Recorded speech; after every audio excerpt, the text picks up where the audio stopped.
Halo rekan-rekan sobat studi pajak dimanapun Anda berada. Kali ini saya mengajak Anda untuk melihat bagaimana cara mengisi e-form SPT tahunan PPh Badan formulir 1771 untuk UMKM yang menggunakan PP 23 tahun 2018. Oke, langsung saja. Nah, tutorial ini ditujukan kepada wajib pajak badan yang menggunakan PP 23 tahun 2018 atau PPh final UMKM 0,5%. Ya, meskipun untuk tahun 2021 ini sudah tidak banyak ya. Untuk yang PT yang sudah berdiri sebelum tahun 2018 itu sudah berakhir di tahun 2020. Tapi untuk tahun 2021 masih ada badan-badan seperti CV, koperasi, firma, perkumpulan yang masih menggunakan PP 23. Termasuk juga untuk PT-PT yang didirikan setelah tahun 2018. Termasuk juga di sini adalah wajib pajak badan yang menyelenggarakan pembukuan. Karena pembukuan memang diwajibkan untuk semua wajib pajak badan. Oke. Nah, urutan proses e-form, teman-teman. Pertama harus login akun dulu. Ini login ke DJP online. Setelah itu mengunduh e-form, ya. Selanjutnya mengisi e-form tersebut. Lalu apa? Mengirim. Dan terakhir adalah menerima bukti penerimaan elektronik. Ya. Yang perlu disiapkan oleh Anda adalah laporan keuangan, neraca dan laba rugi, ya. Kemudian daftar penyusutan, itu form 1A. Dan terakhir ada rekapitulasi peredaran bruto. Oke. Nah, rekan-rekan, kita mulai ya. Pertama, Anda bisa masuk ke laman Pajakku ID, ya. Ini laman Pajakku ID. Kemudian pilih login. Pilih login. Anda kemudian akan pindah ke DJP online seperti ini. Masukkan NPWP, kemudian password yang Anda ketahui, kemudian masukkan kode keamanan. Nah, setelah itu Anda akan masuk ke halaman seperti ini. Landing page-nya adalah ada kartu NPWP. Nah, tapi setelah itu Anda pilih lapor. Ya, menu lapor. Anda pilih lapor. Setelah itu Anda pilih e-form. Ya, teman-teman. Jadi setelah kita masuk ke dashboard, Anda pilih lapor lalu pilih e-form. Nah, rekan-rekan, nanti Anda akan masuk ke buat SPT seperti ini ya. Buat SPT Anda pilih tahun 2021, kemudian SPT-nya itu normal, tidak ada pembetulan. Selanjutnya klik kirim permintaan. Nanti Anda akan mengunduh e-form dalam bentuk PDF. Nah, apabila teman-teman pengen pakai CSV ya, CSV untuk mengisi data dulu di Excel kemudian diimpor ke e-form, Anda bisa klik yang laman e-form PDF yang ada di situ ya. Itu untuk unduh format CSV sebagai bahan untuk impor data. Nah, kalau teman-teman itu membuka laman e-form PDF tadi, akan muncul seperti ini. Berkas CSV-nya seperti ini. Nah, kan Anda adalah wajib pajak badan, Anda pilih, Anda unduh, nanti isinya ada lampiran 2, lampiran 1A, 5A, 7A, pembayaran SSP, dan terakhir petunjuk pengisian. Nah, Anda bisa ngisi CSV tersebut dipakai Microsoft Excel, kemudian import datanya ke e-form ya. Oke, kita balik lagi. Setelah Anda klik kirim permintaan, maka akan muncul unduh formulir dan kirim token. Maksudnya apa? Anda akan bisa mengunduh formulir PDF-nya, kemudian ada kode verifikasi yang dikirim ke alamat email Anda. Ya, pastikan, sebab ketika nanti Anda mau mengsubmit e-form ini, Anda membutuhkan kode verifikasi ini. Ya. Oke. Nah, teman-teman, sebelum Anda mengisi e-form, Anda perlu tahu bahwa e-form ini hanya bisa dibuka dengan menggunakan Adobe Acrobat Reader DC. Ya, Adobe Acrobat Reader DC. Di DJP online juga sudah disiapkan linknya, teman-teman bisa klik link di situ, kemudian otomatis akan pindah ke halaman Adobe Acrobat. Anda pilih yang sesuai dengan komputer Anda ya, mungkin Windows 11 atau Windows 10, kemudian bahasanya apa, kemudian pilih yang 32 bit. Mengapa pilih 32 bit? Karena eForm hanya bisa dijalankan di versi 32 bit, meskipun komputer Anda 64 bit. Nah Pak, kalau komputer saya 64 bit gimana? Ya Anda tetap download yang 32 bit, lalu disable auto update. Gimana caranya? Anda bisa browsing cara mendisable auto update untuk Adobe Acrobat Reader DC. Mengapa sih Pak harus pakai 32? Karena untuk saat ini dari Dirjen Pajak itu membuat aplikasinya hanya bisa dibuka di versi 32 bit. 64 bit bisa juga, cuma nanti kadang ada error ya.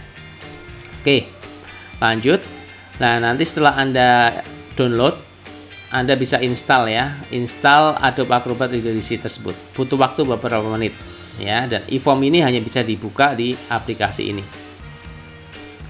Oke teman-teman, tadi sudah kita lihat bagaimana mengunduh eForm, mengunduh juga Adobe Acrobat Reader DC. Sekarang kita proses pengisian dan submit eForm. Nah rekan-rekan, setelah Anda mengunduh eForm PDF, bentuk filenya seperti itu, sesuai dengan yang ada di komputer Anda ya, isinya form, kemudian 1771 NPWP Anda. Nah, Anda buka file tersebut dengan Adobe Acrobat Reader DC. Oke, nah pertama Anda buka, bentuknya adalah seperti ini. Masuknya ke halaman SPT Induk. Halaman induk ya. Teman-teman lengkapi dulu data utama di sini. Kalau Anda unduh eForm itu otomatis langsung terisi adanya NPWP dan nama wajib pajak. Jenis usaha juga ada, KLU-nya juga ada. Tapi kalau ada field yang warnanya merah, contohnya nomor telepon seperti ini, Anda isi dulu. Anda nggak bisa pindah ke halaman lain sebelum yang warnanya merah ini terisi. Nah kalau nomor telepon gimana? Anda isi aja sesuai dengan kode wilayah, ya 021, 024 atau apa, ya atau 62 itu juga boleh kalau pakai HP. Setelah Anda isi, harus diisi ya, baru Anda bisa buka halaman lain. Oke, setelah halaman induk ini Anda isi, kita masuk ke pertama itu adalah di lampiran khusus 1A. Jadi saya anjurkan teman-teman untuk ngisi SPT itu mulainya dari belakang dulu. Dari lampiran khusus 1A. Ini adalah daftar penyusutan dan amortisasi fiskal. Ya. Nah, teman-teman, isikan data penyusutan fiskal atau amortisasi fiskal. Teman-teman kalau asetnya itu banyak, Anda bisa pakai CSV lalu gunakan fasilitas import data. Ya, ini ya import data. Saya biasanya seperti itu juga. Kalau asetnya banyak, daripada saya tambah-tambah satu persatu di sini, saya mending isinya pakai Excel, pakai CSV, kemudian diimport ke eForm. Ya. Tapi kalau aset Anda nggak banyak, ya Anda pilih tambah aja boleh. Ya. Oke, kita lihat contoh CSV-nya seperti ini, ya. Format Excel ya, CSV. Teman-teman perlu perhatikan ketika Anda mengisi CSV lampiran khusus 1A, pastikan field itu dalam format general ya. Jadi entah itu nomor, entah itu nama harta, entah itu harga perolehan, nilai sisa atau penyusutan, Anda pakai format general, bukan number ya. Kemudian simpan dalam bentuk CSV. Kalau ada yang kurang jelas cara pengisiannya, teman-teman bisa lihat petunjuk pengisian. Ya, misalkan jenis harta, kelompok, jenis usaha itu Anda lihat di petunjuk pengisian. Oke, nah teman-teman, nanti setelah Anda import, bentuknya akan seperti ini. Nah, bentuknya seperti ini setelah import data, apalagi kalau asetnya banyak ya, Anda import data aja. Kemudian data penyusutan akan terisi secara otomatis. Nah, teman-teman perlu perhatikan juga, cek jumlah penyusutan fiskal dan komersial. Ya, apakah apabila secara komersial itu Anda samakan dengan fiskal, maka di jumlah penyusutan komersial Anda isikan itu sama. Supaya apa? Supaya tidak ada selisih. Tapi kalau Anda penyusutan komersial berbeda dengan fiskal, Anda nggak masalah nanti ada selisih. Tapi kalau memang itu sama, Anda isi itu jumlah penyusutan komersial sama aja dengan jumlah penyusutan fiskal supaya tidak ada selisih. Ya. Kemudian teman-teman, kalau kita udah masuk ke lampiran 1A, kita lanjut ke lampiran 6. Lampiran 6 ini adalah berisikan penyertaan modal pada perusahaan afiliasi atau perusahaan yang mempunyai hubungan istimewa. Ya. Silakan diisi apabila ada. Apabila tidak ada ya kosongin saja. Termasuk apabila ada utang atau piutang dengan pemegang saham atau perusahaan afiliasi. Selanjutnya Anda bisa buka lampiran 5. Lampiran 5 ini adalah daftar pemegang saham, pemilik modal, dan juga yang bagian B daftar susunan pengurus dan komisaris. Anda isi sesuai dengan kondisi yang sebenarnya. Jangan lupa juga untuk pemegang saham, pengurus dan komisaris harus punya NPWP. Kalau nggak punya NPWP, SPT Anda bisa dianggap tidak lengkap. Oke. Selanjutnya Anda bisa buka lampiran 4. Lampiran 4 itu adalah daftar PPh final dan penghasilan yang tidak termasuk objek pajak. Nah, lampiran 4 disinilah nanti bagian A itu penghasilan yang dikenakan PPh final, bagian B itu penghasilan yang bukan objek pajak. Kalau Anda pakai PP 23, PPh final tarif 0,5% untuk UMKM, Anda ngisinya di bagian 4 ini. Lampiran 4 ini. Ngisinya di mana? Teman-teman lihat di nomor 14. Nomor 14 ada jenis penghasilan lainnya. Teman-teman bisa pilih tambah. Ya, klik tambah. Lalu Anda isi dengan penghasilan dari peredaran bruto tertentu PP23 gitu ya. Jadi Anda setelah klik tambah, ketik penghasilan dari peredaran bruto tertentu PP23, kemudian isi daftar pengenaan pajaknya apa. Harusnya sama dengan peredaran bruto selama setahun. Yang Anda store tiap bulan dijumlahkan selama setahun, Anda masukkan ke dasar pengenaan pajaknya. Lalu PPh terutang adalah PPh final yang telah Anda store tiap bulannya selama setahun. Gimana kalau saya tidak store tiap bulan? Ya berarti Anda store-nya di SPT tahunan ini. Gitu ya. Nah, bagi Anda yang PP23, yang harus Anda isi adalah di nomor 14 ini. Ini ada penghasilan yang dikenakan PPh final dengan tarif 0,5%. Ya. Oke. Jadi, teman-teman setelah mengisi lampiran 4, kita lanjut ke lampiran 3. Lampiran 3 itu adalah kredit pajak dalam negeri. Ya, teman-teman.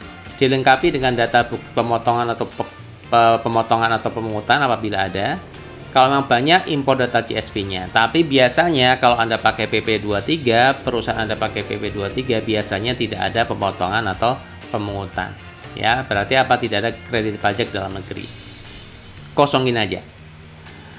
Oke, kita lanjut ke lampiran 2. Lampiran 2 ini adalah perincian harga pokok penjualan, biaya usaha lainnya, dan biaya dari luar usaha secara komersial. Teman-teman, untuk di sini itu Anda isi dari laporan laba rugi. Ingat ya, yang namanya badan itu wajib melampirkan neraca dan laporan laba rugi. Nah, dari laporan laba rugi tersebut Anda pindahkan ke sini. Pindahkan angka-angkanya ke sini, baik HPP, biaya usaha lainnya, biaya dari luar usaha Anda masukkan ke sini. Isikan pembelian bahan dagangan, bahan baku, isikan rincian biaya ke lampiran 2 ini. Gitu ya. Oke, kalau sudah kita masuk ke lampiran 1. Lampiran 1 itu biasanya field yang warnanya kuning teman-teman, itu sudah terisi. Anda tinggal mengisi peredaran usaha. Ya, peredaran usaha Anda isi, ambilnya dari mana? Sama, dari laporan laba rugi. Isi dengan penjualan bersih ya. Anda masukkan ke situ. Peredaran usahanya berapa? Untuk HPP dan biaya-biaya sudah tadi otomatis dapat dari lampiran 2. Ya. Isi jumlah penghasilan yang dikenakan PPh final sama dengan penghasilan neto komersial. Ya, teman-teman yang di poin 4, penghasilan yang dikenakan PPh final dan yang tidak termasuk objek pajak Anda isikan samakan aja dengan penghasilan neto komersial. Karena apa? Karena Anda pakai PP 23,5%. Jadi otomatis jumlah pajak yang dikenakan final itu ada semua penghasilan neto Anda. Tidak ada koreksi positif negatif. Karena apa? Penghasilan teman-teman, penghasilan perusahaan Anda sudah dikenakan PPh final. Oke. Nah, kalau sudah lampiran 2 berarti kita masuk ke induk. Ini induk yang tadi teman-teman ya.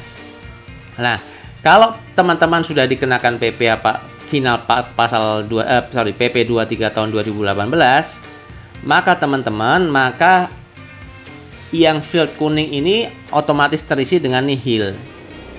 Nihil karena apa? Yang namanya dikenakan PPh final itu otomatis tidak perlu ada penghitungan ulang. Penghasilan dan biaya-biayanya tidak diakui. Jadi akan nihil ya. Nah, jadi akan nihil kecuali apabila Anda ada penghasilan lain yang tidak dikenakan PP 23 baru nanti terisi. Tapi kalau penghasilannya semata-mata dari PP 23, SPT induk ini isinya nihil semua. Ya, teman-teman tinggal isi tanggal pelaporan, kemudian cek kembali. Ya, tanggal pelaporan ada yang di bawah. Oke, itu SPT induk. Kita lanjut ke SPT induk lanjutan. Teman-teman, angsuran PPh pasal 25 tahun berikutnya nihil. Karena apa? Karena Anda pakai PP 23. Kalau sudah berakhir gimana Pak? PP 23 saya udah berakhir tahun 2021, 2022 udah tidak nihil, tidak lagi pakai PP 23. Tetap Anda angsuran PPh pasal 25-nya nihil nggak masalah. Karena Anda dianggap seperti wajib pajak baru yang itu angsuran PPh pasal 25-nya nihil. Kemudian beri tanda centang untuk lampiran yang dilampirkan ya, seperti laporan keuangan, transkrip, daftar penyusutan dan sebagainya. Ya. Kemudian teman-teman isi kota dan tanggal pelaporan, jangan lupa isi nama lengkap pengurus dan NPWP. Ini pengurus ya, biasanya direktur utama dan NPWP-nya Anda masukkan. Kemudian boleh tanda tangan. Tanda tangannya diunggah. Tapi kalau tidak diisi pun tidak ada masalah karena di sini sudah otomatis pakai tanda tangan elektronik ya. Oke, teman-teman, kalau sudah formulir induk lanjutan, masih ada yang perlu Anda isi, yaitu formulir 8A. 8A itu apa? 8A itu adalah transkrip kutipan elemen dari laporan keuangan, yaitu transkrip dari elemen dari neraca dan dari laba rugi. Anda ambil dari mana? Nah, 8A ini Anda ambil dari laporan laba rugi dan neraca atau posisi keuangan Anda. Formulir 8A ini ada 8 jenis ya, 8A1 sampai dengan 8A8, sesuaikan dengan jenis perusahaan Anda. Kalau perusahaan manufaktur itu 8A1, nanti asuransi itu 8A berapa, bank itu 8A berapa, beda-beda. Nah, contohnya di sini ada 8A6 itu ada untuk perusahaan yang non kualifikasi. Maksudnya apa? Yang tidak ada formulirnya itu maksudnya kepakai 8A6. Nah, saya di sini pakai 8A6. Teman-teman tinggal pindah elemen-elemen dari neraca dan laba rugi ke formulir 8A ini. Kalau sudah, Anda boleh klik sebelumnya. Nah, setelah sebelumnya kemudian Anda submit. Teman-teman submit, ingat perusahaan itu atau badan itu wajib melampirkan laporan keuangan. Jadi otomatis nanti ketika sebelum Anda submit akan muncul nih field warna merah. Anda harus mengisi laporan keuangan dalam satu bentuk PDF, satu file PDF. Berarti neraca dan laba rugi itu Anda jadikan sebagai satu file dalam bentuk PDF, di merge. Kemudian Anda unggah maksimal 20 MB. Ya. Gimana kalau Anda pengen unggah rekapitulasi? Boleh. Karena Anda pakai PP 23, Anda juga unggah rekapitulasi peredaran bruto sesuai PP 23. Ya, itu boleh juga. Oke. Nah, setelah itu teman-teman, silakan masukkan kode verifikasi yang ada di email. Yang tadi awal pas Anda mengunduh e-form itu dapat kode verifikasi. Ya. Anda masukkan kode verifikasi tersebut ke field warna merah. Ya. Kemudian setelah itu Anda klik submit. Nah, teman-teman, ingat ketika Anda submit, posisi internet harus online. Ya. Supaya bisa terkirim. Ketika Anda ngisi posisi internet mati nggak masalah, tidak tersambung. Tapi ketika Anda mengirim submit, pastikan e-form dalam kondisi online. Baru klik submit. Nah, kalau sudah teman-teman, kalau Anda sudah klik submit, nanti muncul tanda seperti ini. Submit SPT berhasil, silakan cek email Anda untuk melihat tanda bukti penerimaan elektronik. Ya, lalu Anda bisa klik OK. Teman-teman, Anda bisa lihat cek email Anda. Nanti di sana harusnya sudah ada bukti penerimaan elektronik yang masuk ke dalam email Anda. Ini berarti apa? Berarti Anda sudah submit SPT. Oke, kita lihat bagaimana bentuk bukti penerimaan elektronik. Anda pasti sudah lihat. Pernah lihat ya? Ini adalah bukti penerimaan elektronik Anda. Kalau Anda sudah melihat ini berarti SPT sudah berhasil dikirimkan. Oke. Ya teman-teman, demikian tutorial untuk SPT 1771 e-form untuk yang wajib pajak badan UMKM. Silakan tinggalkan pesan Anda di kolom komentar apabila ada pertanyaan, dan sampai jumpa lagi di video berikutnya. Terima kasih.